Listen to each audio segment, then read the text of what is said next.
দেহবাসীটা কি জানো বাবা? খুব মন দিয়ে শোনো মা, কীর্তনটা যদি কেউ এতটুকু বুঝেও যেতে পারে তার জীবনে কৃপা হবে।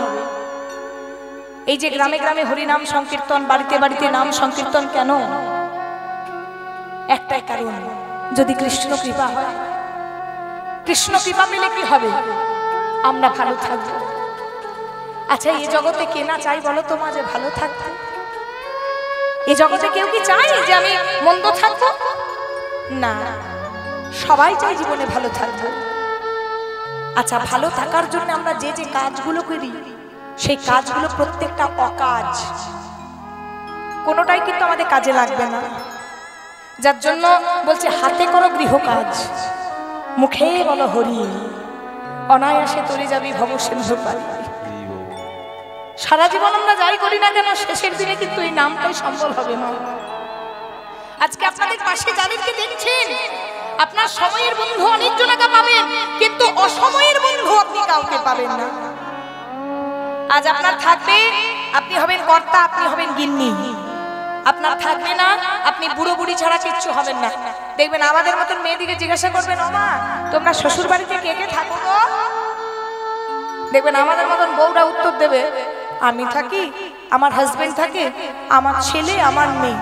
আর বলো না, শ্বশুর শাশুড়িটাও আমার কাছেই থাকে। কি গো বলে? এইভাবে বলে কি? আচ্ছা, একবারও বলে যে শ্বশুর শাশুড়ির ঘরে আমরা থাকি? বলে শ্বশুর শাশুড়ি আমাদের কাছে থাকে। তাহলে যতদিন দিতে পারবেন ততদিন আপনার জীবনে দাম, যখন দিতে পারবেন না আপনার জীবনে আর কোনো দাম নেই।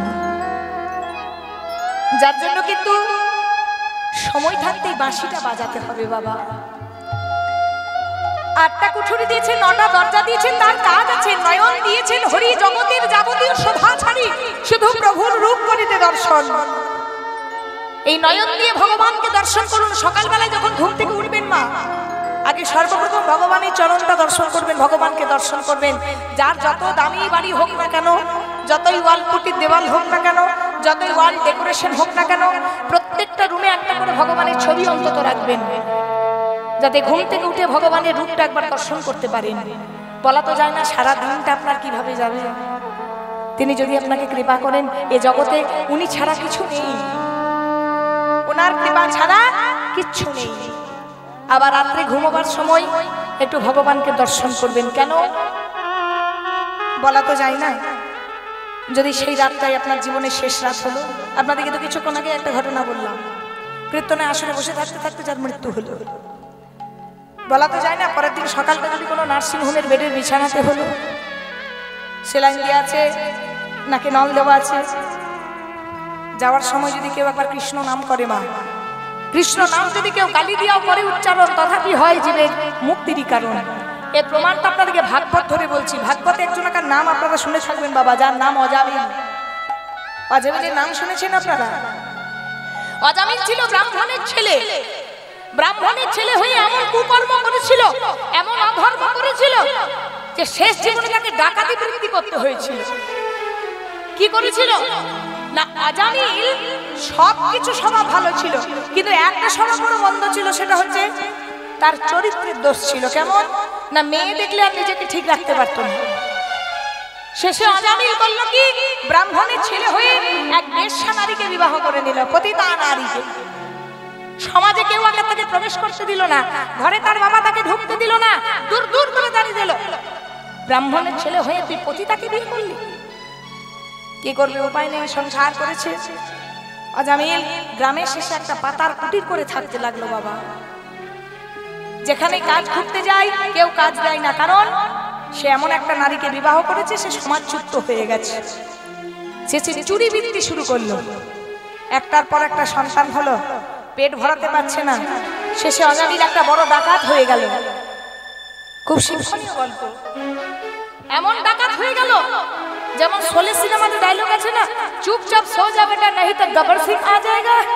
তেমন অজামিল এত বড় ডাকাত হয়েছিল যে 5-10টা গ্রামে তার ভয়ে সন্ধে হলে দরজাগুলো লাগিয়ে সব ধমধম করতো, এই বেটা চুপচাপ সো যা नहीं तो অজামিল ডাকাত आ जाएगा। এত বড় কুখ্যাত ডাকাত হয়ে গেল আজামিল, ঘোড়ার পিঠে চড়ে ডাকাতি করত। একদিন হলো কি, কোন জন্মের কর্মের ফলে তার স্ত্রীর কাছে এলো এক সাধু বাবা।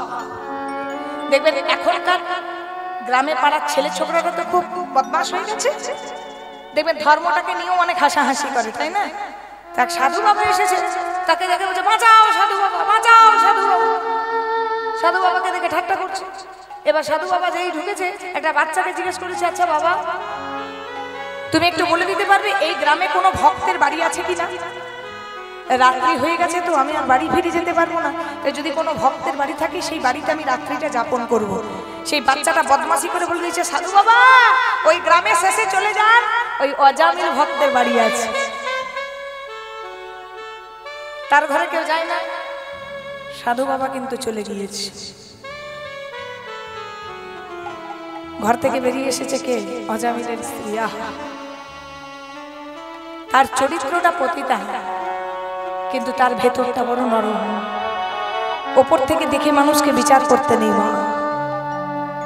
সেই অজামিলের স্ত্রী বাইরে যখন এসেছে, সাধু বাবা বলছে, মা গো ভবতী ভিক্ষুয়াং দেহি মা। ভিক্ষা? কি ভিক্ষা দেবো? সবই তো আমার ডাকাতির ধন। ও মা, ভিক্ষা দিতে পারো না পারো, একটু আমায় কিছু খাবার দেবে, আর রাত্রিটা একটু থাকবো তোমার বাড়িতে। আমার বাড়িতে কি থাকবেন? সবই তো আমার কুকর্মের ফল। ঠিক আছে, শুকনো জিনিসে তো দোষ নেই, একটু আটা সুজি দিচ্ছি, আপনি এক কাজ করুন, ওই গাছের তলাতে রন্ধন করে খান, আমার বাড়িতে শয়ন করবেন। সাধু বাবা গাছের তলায় রন্ধন করে অজামিলের বাড়িতে ঠিক যাবে ঢুকতে, আর সেই সময় ঘোড়ার পিঠে চড়ে ডাকাতি করে ফিরছে অজামিল। অজামিল ডাকাতি করে ফিরছে ঘোড়ার পিঠে চড়ে। অজামিল আসছে, বউ মনে মনে চিন্তা করছে, বাবা এ তো সাধু বাবাকে নিয়ে এলাম। অজামিল এসে থমকে গেছে। এই যে দরজাটা খোলো। দরজাটা খুলেছে, যেই না দেখেছে এক সাধু বাবা বসে যায়। আমার ঘরে সাধুর বাস কেন? দূর হ, দাঁড়াও। এই যে গলাটা নামিয়ে কথা বলো। কে বলছে বলুন তো? হ্যাঁ, অজামিলের স্ত্রী। ঠিক বলেছে। বাইরে দাদাগিরি করলে কি হবে? দাদার আবার ঘরে একটা দিদি আছে, কে বলুন তো? হ্যাঁ, ছেলেরা বাইরে যতই ঝাপাঝাপা করুক, ওই ঘরে একজন একটা জব। তুমি কাকে বেশি ভয় পাও গো? সত্যি কথা বলো, তুমি কাকে বেশি ভয় পাও? বউকে। এই গোপাল, তুমি কাকে বেশি ভয় পাও? এই যে কাকা, কাকে বেশি ভয় পাও বলো? ও কাকিমাকে শুনেছে। বাইরে সবাই যত দাদাগিরি করুক, দাদারও একটা ঘরে দিদি আছে। 10-5টা গ্রাম যার ভয়ে থমথম করে, সে আবার ঘরে তার বইয়ের ভয়ে থমথম করে। চুপ করো। সাধু বাবা এসেছে, আজ আমাদের বাড়িতে সেবা করবে, আজ আমাদের বাড়িতে থাকবে। ঠিক আছে, অজামিল চুপ হয়ে গেল, বইয়ের ভয়ে সবাই বাবা চুপ। পরের দিন সকাল হয়েছে, সাধু বাবা যাওয়ার সময় বলছে, আচ্ছা মা, সারা রাত্রিটা থাকলাম, যাওয়ার সময় আমি কিছু দক্ষিণা দেবে না? সঙ্গে সঙ্গে অজামিল ঘরে শুয়েছিল। সাধু খেললি থাকলি বেশ হলো, আবার দক্ষিণা চাইছিস? দূর হ, চুপ করো। তুমি কেন মাঝখানে কথা বলছো? অজামিল চুপ। বলুন কি দক্ষিণা চাই? ও মা, টাকা পয়সা চাল ডাল নয়, আমি তো বৈষ্ণব। আমি জানি তুমি হচ্ছ 9 পুত্রের জননী, আর আমি এও জানি তুমি এখন অন্তঃসত্ত্বা গর্ভবতী, আর আমি এও জানি তোমার গর্ভে এখন পুত্র সন্তান রয়েছে। তুমি পুত্র সন্তানের জন্ম দেবে, তুমি হবে 10 পুত্রের জননী।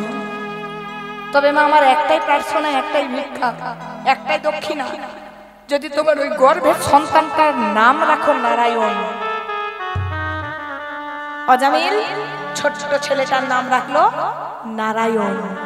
আর দেখবেন বাড়িতে ছোট বাচ্চারা হয় মা বাবার চোখের মণি, ছোটদেরকে বেশি ভালোবাসে, বড় মেজো সেজো থেকে। সেই ছোট হয়ে গেল অজামিলের নয়নের মণি। নারায়ণ নারায়ণ নারায়ণ নারায়ণ। নারায়ণ হলো কলিজা কার? অজামিলের। দেখুন মা, আপনাদেরকে প্রথমেই বলেছি ছোট্ট জীবন, জন্ম নিয়েছি, মরতে হবে, তেমন অজামিলেরও সেই দিনটা এলো। ঘোড়ার পিঠে চড়ে যে 10-5টা গ্রামে ডাকাতি করে বেড়াতো, সেই অজামিলে যাওয়ার দিন এলো বাবা। আর সেই অজামিল বিছানায় শয্যাগত হয়ে গেছে। যে এতদিন রক্তের গরমে ডাকাতি করেছে, সে আজকে বিছানাতে শয্যাগত হয়ে গেছে। আর উঠতেও পারছে না, বসতেও পারছে না, হাত নাড়াতেও পারছে না, মুখে বলতেও পারছে না। আর যখন আমাদের মৃত্যু হয় তার 15 থেকে 20 মিনিট আগে যমরাজ আমাদের মাথা গড়ায় দাঁড়িয়ে থাকে, আমাদেরকে নিতে আসে। ঠিক যমরাজ মাথা গড়ায় দাঁড়িয়ে আছে। আজামিলকে বলছে, চলো আজামিল, এবার যে তোমার এখানের অভিনয় শেষ হয়ে গেল, এখানের অভিনয় শেষ, চলো এবার যে তোমায় যেতে হবে। আজামিল দেখছে মাথা গড়ায় দাঁড়িয়ে আছে যমরাজ, আর একবার তাকিয়ে দেখছে বাড়ির উঠোনে খেলা করছে তার ছোট ছেলেটা নারায়ণ। নারায়ণকে দেখে তার যেন মনে হচ্ছে না যে জগৎ ছেড়ে যেতে হবে। যমরাজকে বলছে সমন। যমরাজকে কি বলে? সমন। সমন, ওরে দাঁড়া রে,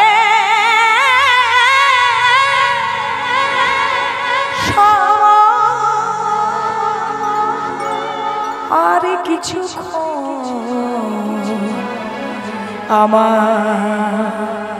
যখন আমাদের সময় থাকে তখন আমরা বুঝি না, যখন সময়টা শেষ হয়ে যায় মনে হয় আরেকটু যদি পেতাম। তেমন আজামিল সময় থাকতে কৃষ্ণ ভজন করলো না, আর সময় যখন যাওয়ার সময় হয়েছে বলছে কিছু কাজ আছে। ওরে দাদা রে,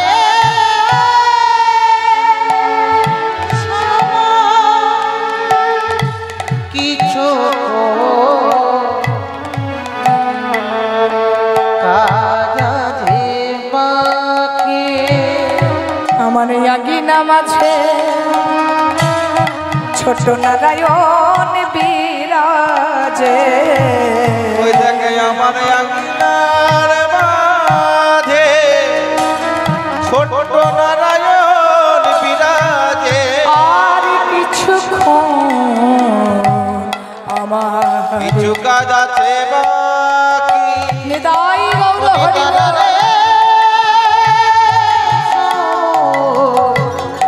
আর কিছু কাজ আছে বাকি। কিছু কাজ আছে বাকি।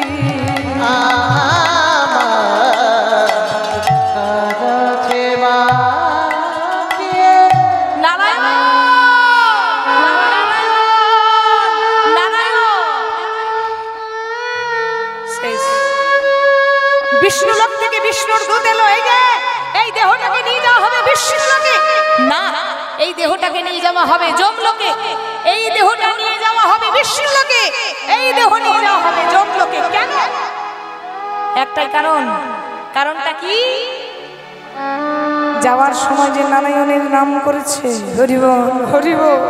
না না, ভগবান নারায়ণের নাম করে নিয়ে তো তার ছেলে নারায়ণের নাম করেছে না।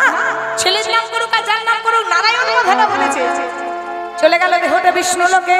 তাহলে কৃষ্ণ নাম যদি কেউ গালি দিয়েও করে উচ্চারণ, তথাপি জীবেন হয় মুক্তিরই কারণ। মনে রাখবেন বাবা, কৃষ্ণ নামটা যদি কেউ গালি দিয়ে উচ্চারণ করে তবু তথাপি জীবের মুক্তির কারণ হয়ে যায়। কারণ কি? কৃষ্ণ নামটা আমাদের সব সময় বলতে হবে। কেন? সময় চলিয়া যায় নদীর স্রোতের প্রায়, সোনার ঘড়িটি বলে টিক টিক টিক, যে না চলে তাকে কোটি কোটি ঠিক।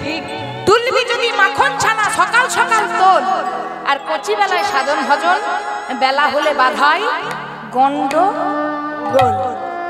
দেখো, বাল্যকালে কৃষ্ণ ভজে কৃষ্ণ পাবার আসে, আর যৌবনেতে কৃষ্ণ ভজে আসে কিনা আসে, আর বার্ধক্যে কৃষ্ণ ভজে জমেরই পরশে। হরি বল।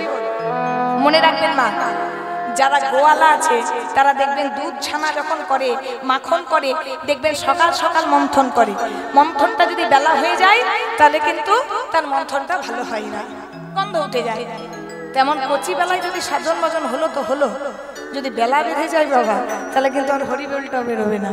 বিদ্যাপতি ঠাকুর একটা শ্লোক বলেছেন, বলছে আধো জনম হাম নিন্দে বিকাইনু, জরা শিশু কতদিনে গেলাম আর নিধুবনে হাম রমণী সঙ্গ মাতহ মাধব তুহ ভজিব কোন বেলা। শ্লোকটার মানেটা দেখুন, বলছে 24 ঘন্টায় যদি রাত্রি দিন হয়, 24 ঘন্টায় রাত্রি দিন হয়, কারো যদি 60 বছর আয়ু হয়, ধরুন আমার আয়ু 60 বছর, 60 বছর আমি বাঁচব, 24 ঘন্টায় রাত্রি দিন হলে মানুষ 12 ঘন্টা করে ঘুমোয়। কত ঘন্টা? দুপুর আর রাত মিলে 12 ঘন্টা। ইন্টারনেট আর ঘুম নিয়ে 12 ঘন্টা যায়। কাল থেকে হিসাব করবেন যে দিদি বলে গেছিল। এবার আমি 60 বছর বেঁচেছিলাম, জমালয়ে গেছি, চিত্তগুপ্তকে ডাকছে, এই যে চিত্তগুপ্ত এদিকে আসো, এই দেখো এই যে এই দেহটা এখনই জমালয়ে এলো, হ্যাঁ হ্যাঁ এই যে এখনই এলো, একে নিয়ে যাওয়া হলো, লাস্টটা এলো এখনই। তো দেখো তো এ 60 বছর বেঁচে ছিল, এ 60 বছরে কি কি কর্ম করেছে বাবা। আজকাল চিত্তগুপ্ত কম্পিউটার মোবাইল খুলছে, যুগ পাল্টে গেছে। তাও ঠিক, খোলো খোলো তোমার কম্পিউটারটা খোলো, দেখো 60 বছর বেঁচে ছিল। হ্যাঁ ও বাবা, এ 60 বছরের মধ্যে 30 বছর খালি ঘুমিয়ে নিয়েছে। 30 বছর জিরো দিয়ে দাও, কিচ্ছু নাম্বার পাবে না। এত বড় বড় রসগোল্লা দাও। হ্যাঁ গো, 12 ঘন্টা করে ঘুমলে 60 বছর আয়ু হলে কত বছর ঘুমোচ্ছি? তাহলে 30 বছর আমি ভুল বলেছি। হ্যাঁ, জরা শিশু কতদিনে গেলাম, বাচ্চা বয়সে বোঝে ধর্ম কি কর্ম কি কি করতে হবে। এই বয়সটা যায় কত বছর? 10 বছর। তাহলে 30-এর সঙ্গে 10 যোগ করলে কত হয়? 40 বছর। এবার নিধুবনে হাম রমণী সঙ্গ মাতহ, ঠিক একটা বয়স হয়, ওই তখন বসে বসে মোবাইল ঘাটছে, বসে আছে কীর্তনের আসরে, কিন্তু বেটা মোবাইল কিন্তু ঘেটে চলেছে। কারণ মোবাইলের ওপারে নিধুবনে হাম রমণী সঙ্গ মাতহ। বুঝতেই পারছেন আজকালকার ছেলে মেয়েদের অবস্থা। তাহলে এটা পেরিয়ে যায় 15 বছর। তাহলে 40-এর সঙ্গে 15 যোগ করলে কত হয়? কত হয় বলুন? 55।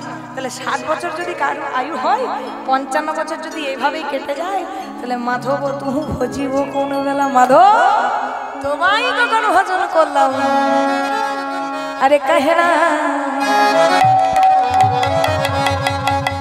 এটা হিন্দি ভজন, তত্ত্বপূর্ণ ভজন, দেহতাত্ত্বিক ভজন। আরে কাহে না, হাত তুলে সবাই, সবাই মিলে হাত তুলুন। এদাই গৌর হরিব করতালি।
मानव जन्म पाई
বলছে এত সুন্দর দেহ বাঁশিটা যে ভগবান তৈরি করে দিল, এই দেহ বাঁশিটা যদি কোনো কাজে না লাগে, এই দেহটার কোনো গ্যারান্টি আছে?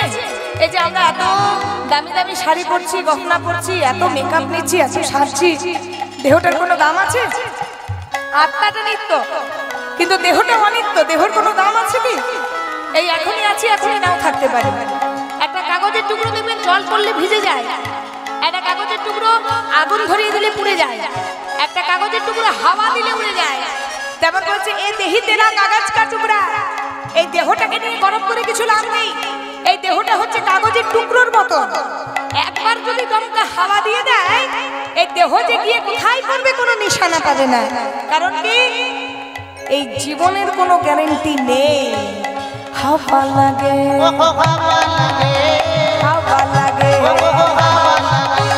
হাওয়া লাগে উড়ে যায়। মানব জন্ম পাইয়া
মিট্টি মুরাতিয়া মানে কি গো মা? মিট্টি মুরাতিয়া মানে হচ্ছে মাটির মূর্তি, মাটির মূর্তি। আপনাদের এখানে দুর্গা পুজো, লক্ষ্মী পুজো, সরস্বতী পুজো হয়? হ্যাঁ কি না বলবেন? হয়। আচ্ছা বিসর্জন হয়, ডিজে বাজে, আপনারা কি বলেন? আসছে বছর, একটু জোরে বলুন, আসছে বছর, বাবা বছর বছর। এবারে বলবেন যারা বিসর্জন করতে যান তারা তো খুব ঝাঁপিয়ে ঝাঁপিয়ে যান, আসছে বছর আবার হবে, আসছে বছর আবার হবে, মানে মাটির প্রতিমার ভরসা আছে যে আবার পরের বছর আসবে। আচ্ছা যারা বলতে বলতে যান তাদের কোনো গ্যারান্টি আছে যে পরের বছর তারা থাকবে? হ্যাঁ কি না বলবেন? তাদের গ্যারান্টি নেই। আচ্ছা যখন আমরা বিসর্জন হতে যাব, আমরা তো বিসর্জন হব নাকি? ডিজে তো বাজবে, আরে খোল করতাল তো বাজবে নাকি? হ্যাঁ তখন কি বলবে? আসছে জনম, বলো হরি বলবে, কি বলবে? বলো হরি হরি বল। মানে যারা যারা শ্মশান যাবেন তারা তারা বলুন, যারা যাবেন না বেকার কেন বলবেন? কি বলবে? বলো হরি হরি বল। একটু জোরে শুনবো, বলো হরি, বলো হরি হরি বল। পানি লাগে, পানি লাগে, পানি লাগে, পানি লাগে, পানি লাগে, চলে যা মানব জন্ম পাই। ওহো কাহেনা, ওহো কাহেনা, ওহো কাহেনা, কাহেনা ভজন হরি নাম মানব জন্ম পাইয়া। কাহেনা, ওহো কাহেনা, কাহেনা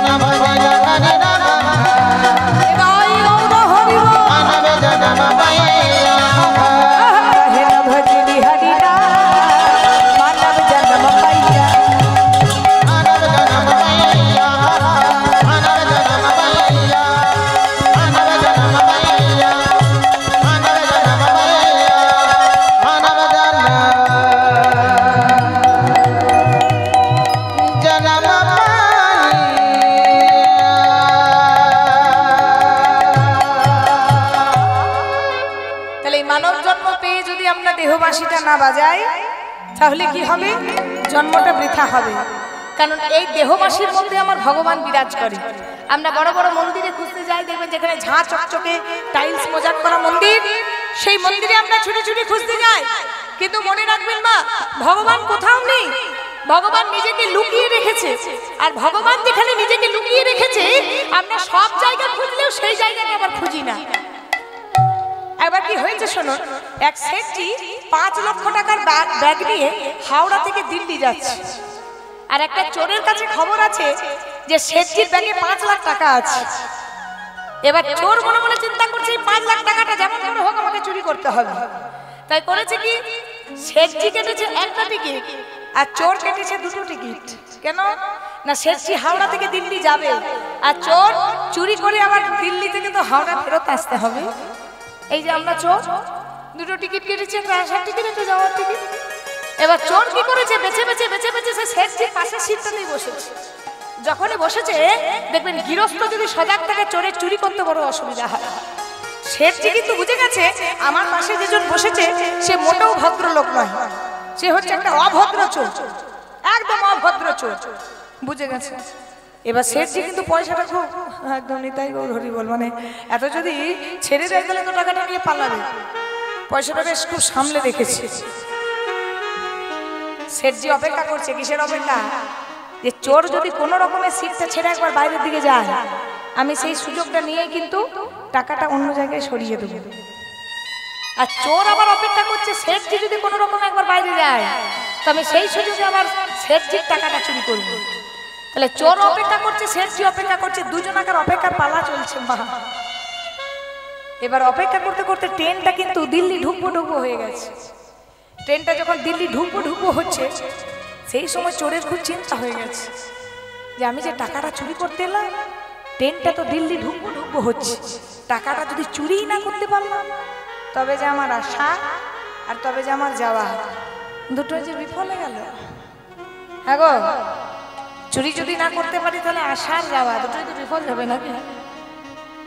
চোর মনে মনে চিন্তা করছে কি করে চুরি করি। এবার দেখবেন ছেলেদের যদি চিন্তা হয়, ছেলেরা দেখবেন স্মোক করে না, যখন একটু টেনশন হয় ছেলেরা দেখবেন স্মোক করে, বিড়ি সিগারেট পান করে।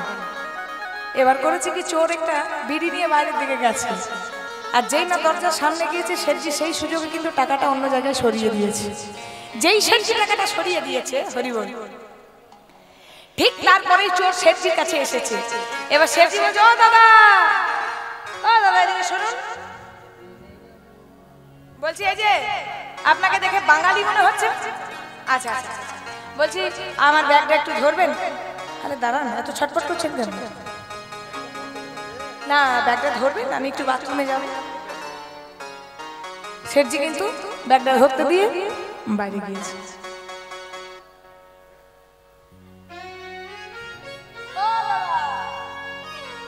এই যে এদিকে, আমি বাইরে গেছি, আপনি আমার ব্যাগটা খোলা খোলা করছেন কেন? হ্যাঁ, ব্যাগের চেনটা খোলা খোলা করছেন কি খবর? ও, তোমার কাছে খবর ছিল আমার ব্যাগে 5 লাখ টাকা আছে? তোমার কাছে যেমন খবর আছে আমার ব্যাগে 5 লাখ টাকা আছে, তেমন আমার কাছে খবর ছিল তুমি মোটেও ভদ্রলোক নও, তুমি একটা অভদ্র চোর একদম। তাই তুমি যেমন অপেক্ষা করছিলে আমি কখন বাইরে যাই তুমি টাকা চুরি করবে, তেমন আমি অপেক্ষা করছিলাম তুমি কখন বাইরে যাও আমার টাকাটা অন্য জায়গায় সরাবো। হ্যাঁ, এটাই তো হচ্ছে ব্যাপার, টাকাটা কোথায় গেল? আরে বাবা, টাকাটা আমি এমন এক গোপন জায়গায় সরিয়েছি, আমি জানি সব জায়গাটা খুঁজে দেখলেও তুমি সেই জায়গাটাই খুঁজবে না, ওই যেখানটা খুঁজবে না সেখানে রেখেছি। কোথায় জানো? আমি আমার নিজের লেদারের ঝাঁ চকচকে ব্যাগটা থেকে, ওই যে তুমি ঘর থেকে যে ছেঁড়া থলিটা নিয়ে এসেছো, তোমার ওই 9টা জায়গায় ছিদ্র, এই যে নবরঙ্গের মাসি 9টা জায়গায় তালি দেওয়া আছে, তোমার ওই থলিটাতে, তোমার ওই ছেঁড়া থলিটাতে রেখে দিয়েছি। আমি জানি টাকাটা চুরি করবে তুমি আমার ব্যাগে, কিন্তু ওই টাকাটা একবার নিজের ব্যাগটাই খুলে দেখবে না। তাই আমরা ভগবানকে খোঁজার লাগি কোথায় না কোথায় তীর্থে তীর্থে যাচ্ছি, বড় বড় ঝাঁ চকচকে মন্দিরে যাচ্ছি, ভগবান মনে হয় এখানেই বসে আছে, আর এদিকে ঘরের তুলসী গাছটা জল পাচ্ছে না। ভগবান কোথায় থাকে? বিশ্ববরেণ্য কবি রবীন্দ্রনাথ ঠাকুর কলম দিয়েছেন। আমার হিয়ার মাঝে লুকিয়েছিলে দেখতে আমি পাই তোমায়, দেখতে আমি পাইনি। আমি বাহির মানে চোখ মেলেছি, বাহির মানে আমার হৃদয় মানে চাইনি। আমার হিয়ার মাঝে লুকিয়েছিলে দেখতে আমি পাইনি। প্রভু দেখতে আমি পাইনি। হৃদয়বাসীতে ভগবান অবস্থান করছে, আমরা খুঁজে পাই না। যখন খুঁজে পাই তখন আমাদের সময়টা শেষ হয়ে যায়। মানুষ যদি সময় থাকতে কেউ বুঝতো, দেখবেন পটলটা খেতে ভারী মিষ্টি লাগে। পটল ভাজা, পটল কোপ্তা, পটল দোরমা, দই পটল, চিংড়ি পটল। কিন্তু পটলের শিকড়টা যদি কেউ ভুল করে চিবিয়ে খেয়েছে, তার মৃত্যুটা অনিবার্য। তেমন আমরা সংসারটাকে আঁকড়ে ধরে থাকি, আমার আমার আমার আমার আমার আমার। এই যে একটা স্টেজ দেখছেন তো, আমার রাত্রি 12টা পর্যন্ত সময়, 12টা বেজে যাবে আমি নেমে যাব। 3 ঘন্টার জন্য অভিনয় এসেছি। কোথায়? আপনাদের কাছে। এই 3 ঘন্টা অভিনয়ের মধ্যে কত হাসবো, কত গাইবো, কত নাচবো, কত বকবো। ঠিক সংসারটা এরকম রঙ্গমঞ্চ ভূমি। কেউ তো কারো নয় রে বন্ধু, কেউ তো কারো নয়। আমি তোমায় ভালোবাসি, তুমি আমায় ভালোবাসো, সেগুলো ভালোবাসা নয়, ভালো লাগা। দুদিনের তোমাকে ভালো লাগবে, তারপরে দুদিন অন্য কাউকে ভালো লাগবে। হিমালয় থেকে এক সাধু বাবা এসে একটা রাজাকে ফল দিয়েছে। বলছে এই যে এই ফলটা তুমি খাবে, ফলটা খেলে কি হবে? তোমার যৌবনটা এক জায়গায় স্থির থাকবে, তোমার বয়সটা আরো বাড়বে, আয়ুটা আরো বাড়বে। রাজা রানীকে এত পরিমাণে ভালোবাসতো, তো রাজা ফলটা নিজে না খেয়ে রানীর জন্য রেখেছে। এবার রানীকে যখন বলেছে এই ফলটার গুণানুগুণ, রানী আবার মনে মনে সেই রাজ্যের সেনাপতিকে ভালোবাসত। মনে মনে ভাবছে ফলটা আমি খেয়ে কি করব, সেনাপতিকে দিয়ে আসবো। সেনাপতিকে দিয়ে বলেছে এই যে সেনাপতি এই ফলটা খাবে, এই এই গুণ হবে। সেনাপতি আবার মনে মনে সেই রাজ্যের নর্তকীকে ভালোবাসত। ফলটা নিয়ে রাতের অন্ধকারে চলে গেছে নর্তকীর কাছে। নর্তকী মনে মনে চিন্তা করছে আমার মতন মেয়ে যদি বেশি দিন বেঁচে থাকে, এই সমাজের কত পুরুষের ক্ষতি হবে, কত পুরুষ আমায় ভোগ করবে। তাই ফলটা আমার খেয়ে কাজ নেই, ফলটা যার খেলে কাজে দেবে সেই রাজাকে গিয়ে দিয়ে আসি। নর্তকী যখন ফলটা রাজাকে দিতে গেছে, রাজা বলছে তুমি ফলটা পেলে কোথায়? মহারাজ আমাকে সেনাপতি দিয়েছে। ডাকা হোক সেনাপতি। ফলটা কোথায় পেয়েছো বলো? সেনাপতি মনে মনে চিন্তা করছে যদি আমি মিথ্যা বলি তাও আমার গর্দান যাবে, আর যদি সত্যি বলি রানীমা দিয়েছেন তাও আমার গর্দান যাবে। তো মরার আগে মিথ্যাই কেন বলবো? সৎ পথে থাকি, সত্যি কথা বলেই মরি। কি বলেন বাবা? সৎ পথে থাকি মরা ভালো। মহারাজ ফলটা আমাকে রানীমা দিয়েছে। সঙ্গে সঙ্গে চৈতন্য হয়েছে রাজার। হাই রে হাই, যাকে আমি এত ভালোবাসলাম, তার জন্য সাম্রাজ্য বললাম, সে কিনা অন্য পুরুষের প্রতি লালায়িত। হরি বল। তাহলে জগৎ বাজারে ভালো বাসা পাবেন। বাসা মানে কি? বাড়ি ঘর। ভালোবাসা পাবেন না, ওই আশাটি করবেন না। যাকে আপনি বেশি ভালোবাসবেন সেই আপনার জীবনে সবচেয়ে বড় আঘাতটা এনে দেবে। যার সঙ্গে আপনি বেশি বার্তালাপ করবেন, মানে কথাবার্তা, আজকে মেসেঞ্জারে কথা হবে, ফেসবুকে কথা হবে, কাল হোয়াটসঅ্যাপ থেকে ফোন, চ্যাটিং থেকে চেটে দিয়ে চলে যাবে, কিছু করতে পারবেন না। এটাই হচ্ছে জগৎ, এটাই হচ্ছে দুনিয়া। ভাই বলো, বন্ধু বলো, আত্মীয় বলো, পরিস্বজন বলো, কেউ তো কারো নয় রে বন্ধু, কেউ তো কারো নয়। আপনারা পুতুল নাচ দেখেছেন? পুতুল নাচ, পুতুল নাচে না নাচানো হয়? জোরে বলবেন, নাচানো হয়। আচ্ছা, যে নাচায় তাকে বলে রিং মাস্টার। তাকে দেখতে পান? কোথায় থাকে? প্যান্ডেলের ওপরে। ঠিক আমরাও তেমন রক্ত মাংসে গড়া এক একটা পুতুল। আমাদের সুতোটা ধরে আছে একজন রিং মাস্টারকে ভগবান। যেমন করে নাচাচ্ছে তেমন করে নাচছি।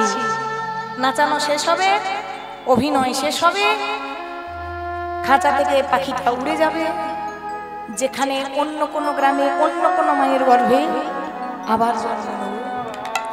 তাই সময় থাকতে বললেন কি, সময় থাকতে সাধনা ভজনা করো, সময় থাকতে তোমরা ভগবত ভজনা করো। কৃষ্ণপ্রিয়া মীরাবাই, আপনারা মীরার নাম শুনেছেন তো বাবা? কৃষ্ণপ্রিয়া মীরা, যিনি কৃষ্ণ ভজন লিখতেন, তিনি কৃষ্ণের একটি ভজনে বলেছেন, কৃষ্ণপ্রিয়া মীরাবাই কলম দিয়েছেন ভজনে, লিখেছেন, এ জগতে সাধনা ছাড়া সাধ্য বস্তু কভু নাহি মিলে। একটা মীরার ভজন গাই, আপনারা শুনুন। মীরাবাই কলম দিলেন, কি কলম দিলেন? अरे साधन करना चाहे रे मनवा, भजन करना चाहिए,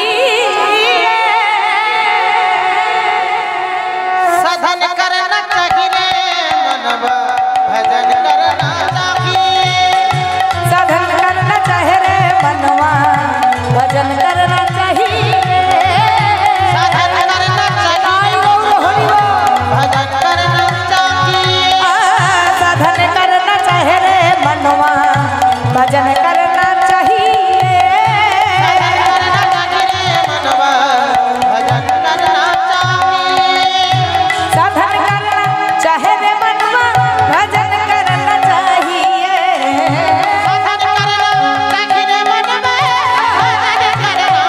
चाहिए, साधन करना चाहे रे मनवा, भजन करना चाहिए, साधन करना चाहिए मनवा, भजन करना चाहिए, साधन करना चाहे रे मनवा, भजन करना चाहिए,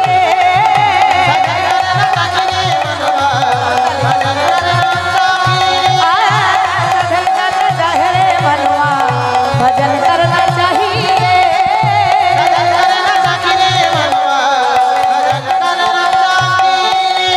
तुलसी जन से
तुलसी जन से हरि मिले, मैं पूजू तुलसी দেখবেন অনেকে বলে তুলসী পাতা দিয়ে ভগবান মিলবে। হ্যাঁ গো, তুলসী পাতা দিয়ে যদি ভগবান পাওয়া যেত তাহলে তুলসী গাছটাকে তুলে দিলে তো ভগবান আগে নেমে আসবে। হ্যাঁ, আরে মন দিয়ে দেখতে হবে তো, সাধনা করতে হবে তো। তুলসী পাতা দিলে ভগবান পাবে, তুলসী ঝাড়টা তুলে দিলে আগে ভগবান নেমে আসবে। আগে তুমি সাধনা করতে হবে, মন দিতে হবে, তবে তো তুমি ভগবান পাবে। তুলসী দেন সে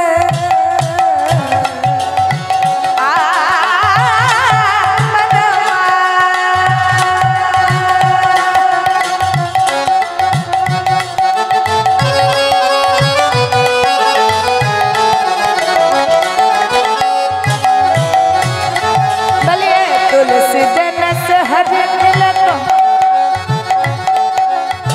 मैं पूजू तुलसी झा पाथर तुझे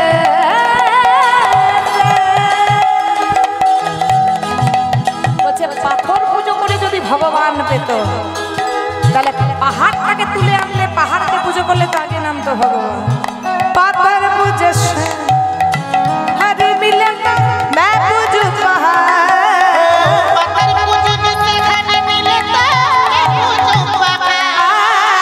साधन करना चाहिए मनवा भजन करना चाहिए, साधन करना चाहिए मनवा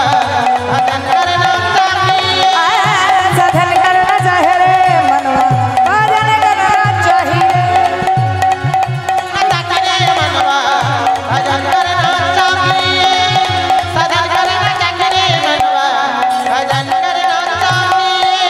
फल मूल खाके हरी मिलत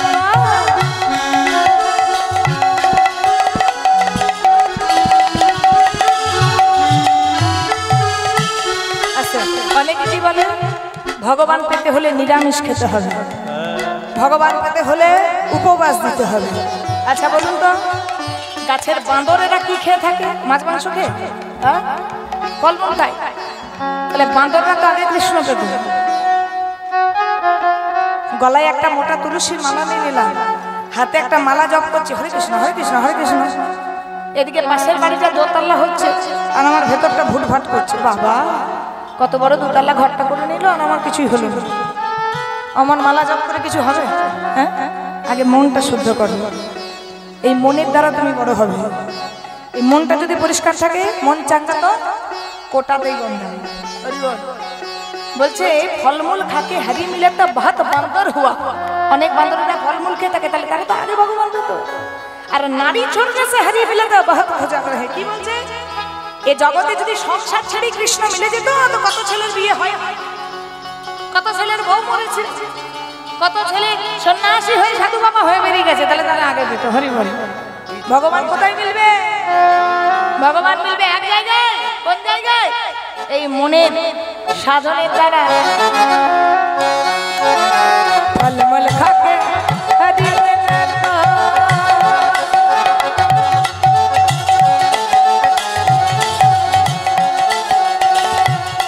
अरे बहुत बंदर हुआ नारी छोड़ने से,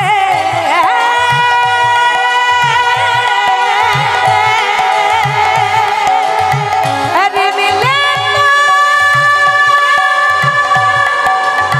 बहुत खोज रहे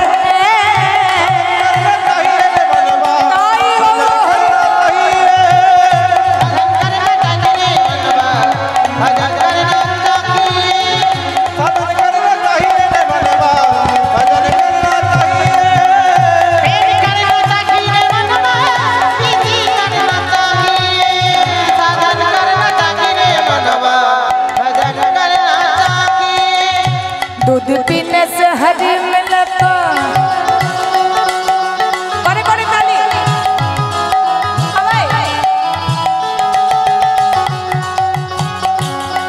और दूध पीने से हरी मिलता।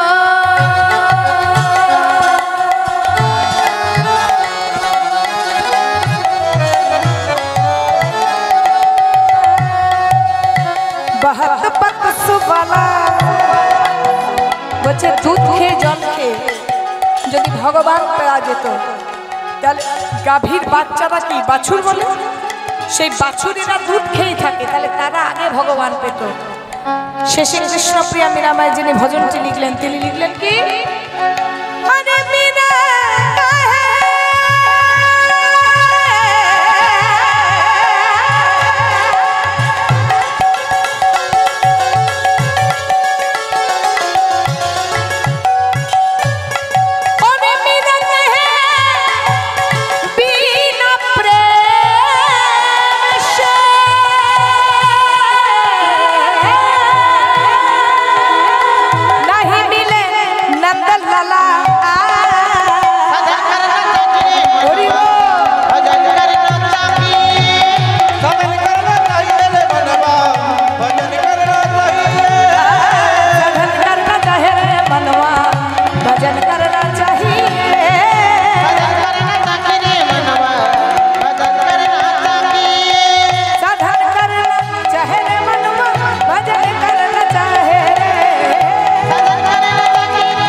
এটা গেল দেহবাসীর কথা। ভগবান শ্রীকৃষ্ণের হাতের বাঁশি তিন প্রকার, এক হচ্ছে বেনু, দ্বিতীয় হচ্ছে বংশী, তৃতীয় হচ্ছে মুরলী। বেনু হলো 12 আঙ্গুল লম্বা 6টি ছিদ্র, বংশী হলো 17 আঙ্গুল লম্বা 9টি ছিদ্র, মুরলী হলো 2 হাত লম্বা 4টি ছিদ্র। ভগবান কৃষ্ণ যখন গোচারণে যেতেন তখন বাজাতেন বেনু, ভগবান কৃষ্ণ যখন রাধারানীর সঙ্গে প্রেমালাপনে থাকতেন তখন বাজাতেন বংশী। আর এই যে এরপরে যিনি কীর্তন গাইবেন রাসলীলা, সেই রাসলীলায় একটা বাঁশি বেজেছিল যার নাম মুরলী।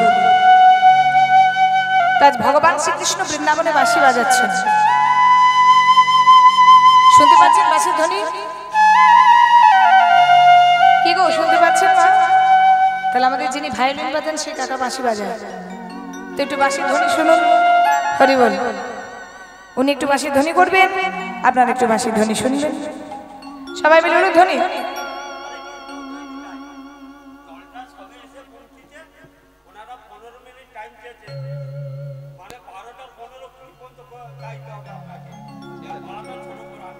ঠিক আছে, ঠিক আছে, ঠিক আছে, ঠিক আছে, 12টা 15-এর সময় যেন ইন করে যাই। হ্যাঁ ঠিক আছে, শুনুন একটু। হরি বল, বলুন ধরে দেবেন সঙ্গে।